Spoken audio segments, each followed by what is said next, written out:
Under my plans, as long as I'm president, nobody earning less than $400,000 will pay an additional penny in taxes. Nobody, not one penny.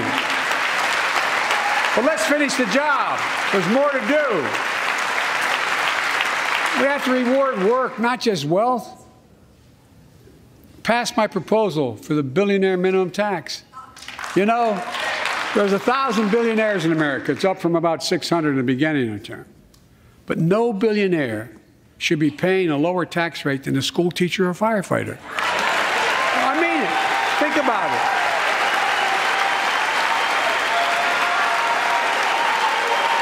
I mean, look.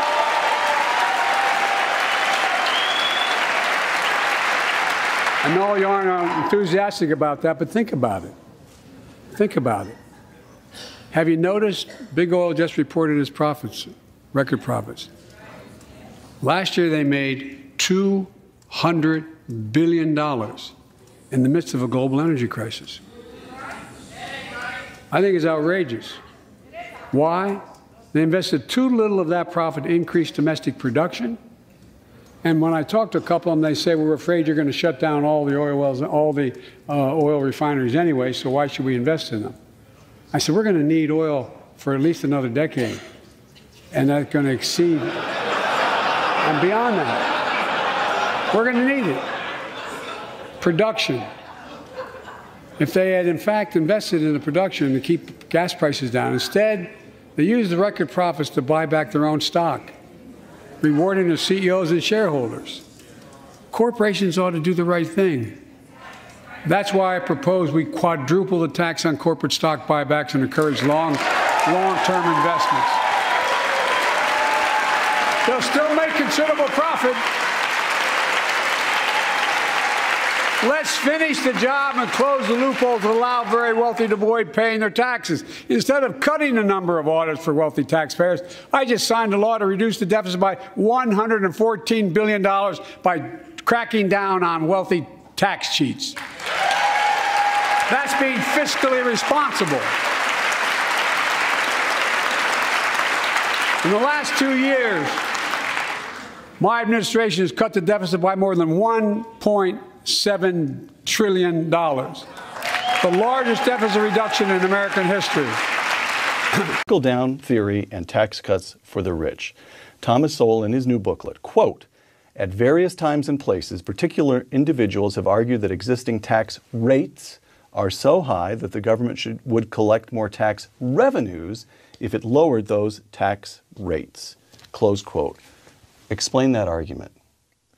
Oh, the argument is based on the belief that people will change their behavior as you change the tax rates. Those of the left often act as if human beings are just like inert blocks of wood or like chess pieces that you can move around on the chessboard to put wherever you want to carry out some grand design. But of course, people react to these things. Now, it's a theory, it's a hypothesis, and you could test it. Almost never is it tested. People instead say, oh, you just want to give tax cuts to the rich. Right. Now, you note in this booklet, brief as it is, you cover a lot of ground here. You write about various times and places people have advocated this, and you note several in particular. Republican Treasury Secretary Andrew Mellon argued for lower tax rates in the 1920s. Democratic President John Kennedy argues for cuts in the tax rates in the 1960s. Republican President Ronald Reagan, lower tax rates in the 80s, and then George W. Bush lowers tax rates once again in the 2000s. 4 experiments, as it were, one by a Democrat. In each of those 4 cases, what was the effect on the economy? The effect on the economy was to increase the rate of growth, increase the revenue received by the government. The rich not only paid more taxes after the tax cuts for the rich, as they call it, they paid a higher percentage of all taxes.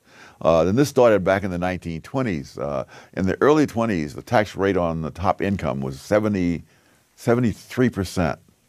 And the people making over $100,000 paid something like 30% of all taxes. By the end of the decade, the tax rate on the top had been cut to 24%. People making over $100,000 now paid 65% of all taxes. And the reason was quite simple, that when you have the tax rate at 73%, people simply don't pay it. They put their money into tax-exempt securities and arrange their financial affairs. So what we're really talking about, do you want a symbolic high tax rate on the high-income people to win votes politically, which the rich themselves are not going to pay? Or do you really want more tax revenue coming into the government? So the argument you say it's an empirical matter. It can be Yeah. tested. It has been tested. It has been. 4 different times, and it always worked. That's right. All right. In Trickle-Down Theory and Tax Cuts for the Rich, you quote such liberal heroes, progressive heroes as Woodrow Wilson and John Maynard Keynes on the importance of keeping tax rates modest. The Keynes quotation is especially striking. Quote, John Maynard Keynes, taxation may be so high as to defeat its object. A reduction of taxation will run a better chance than an increase of balancing the budget. Close quote. Then you, Tom Sowell, write, at this point there was not yet a sharp partisan difference on lowering high tax rates. Close quote. When did this sharp partisan difference emerge? What happened? In the second half of the 20th century. And on account of what? I guess over time, the Democrats moved further and further left. And so you had in the party only those people who thought it was wonderful to raise tax rates on high-income people. Trickle down and millionaires. Now, the attack on this theory, which has been tested and shown to work. President Obama in December of last year, the market will take care of everything, they tell us. Jobs and prosperity will eventually trickle down to everyone else. In April of this year, during the Bush years, the wealthy got wealthier, but prosperity sure didn't trickle down. In July, this past summer, Barack Obama, we've tried it their way. It didn't work. We were told that prosperity would start at the top and then trickle down. Close quote.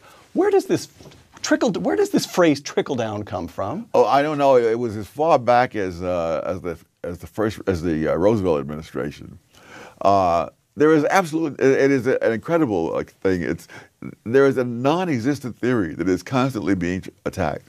Some years ago in my newspaper column, I challenged anybody to cite any economist outside of an insane asylum who had ever made that argument.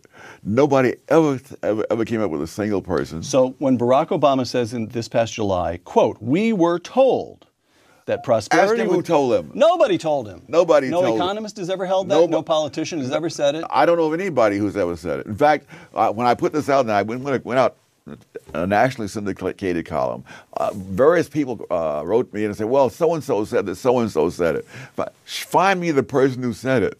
I don't want to hear how A said that B said it. Find me B and show me where he said it.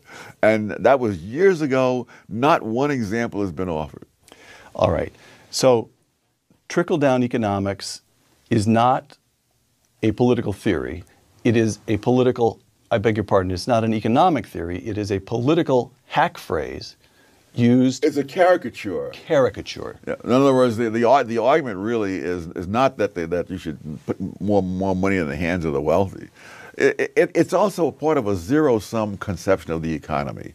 There's the thought that if you cut the tax rates on the rich, why then there'll be less taxes for the government, or you'll have to raise the taxes on other people to make up the difference, or cut programs and so forth. So that I hear all the time. It drives me crazy. So what about this notion, George Bush, it was a giveaway, that George Bush cut taxes on the rich, and if he had not done that, the budget would be much closer to balance. He was just giving it away. It was pointless. The sheer pointlessness. Yes, but in the paper, I point out where the New York Times itself says, there's been an unexpectedly large increase in tax revenues from the wealthy and from corporations, which has reduced the projected budget deficit. And the question, yes, expectations are in the eyes of the beholder. Unexpected by the New York Times. Unexpected by the New York Times, exactly. But that's exactly what people have been expecting for more, at that point, 3/4 of a century, and which has been happening, and the New York Times just chose not to understand it.